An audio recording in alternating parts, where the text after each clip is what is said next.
Corentin et Gabriel sont en terminale scientifique au lycée Lacordaire à Marseille. Ils ont lancé au sein de leur établissement les Journées de l'innovation, un concours qui invite tous les élèves de la 6e à la terminale à créer leurs projets et les inciter à innover. Au lycée, on nous apprend vraiment des choses théoriques, expérimentales, etc. Mais on ne nous apprend pas vraiment ce qui se passe en entreprise, c'est-à-dire tout ce qui est la recherche, le développement, l'innovation.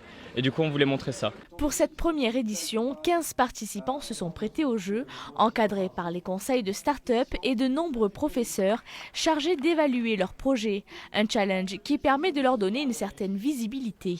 Et peut-être le propulser dans son projet pour qu'ensuite il puisse s'entourer d'une petite équipe et peut-être plus tard, quand on sera majeur, c'est-à-dire qu'on aura peut-être fini nos études, il pourra monter son propre projet. Et nous, notre rêve, c'est de voir plus tard une entreprise, c'est-à-dire les entreprises qu'on connaît comme Facebook, Google, Instagram, tout ça, se dire que l'un de nous a pu créer quelque chose qui ressemble.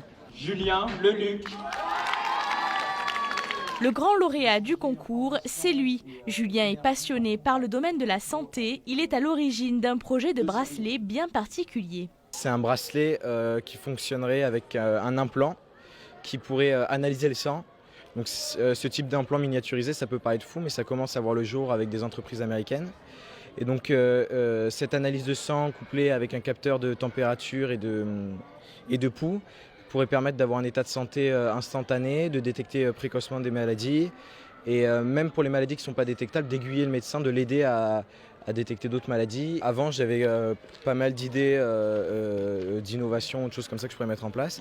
Et ce concours, ça m'a permis d'avoir l'occasion de vraiment pousser, de faire beaucoup de recherches sur ça, de voir qu'est-ce qui était réalisable, qu'est-ce qui n'était pas réalisable. Conseillé par plusieurs médecins, Julien espère développer son projet dans le cadre de ses études supérieures et pouvoir un jour donner vie à son bracelet avant-gardiste.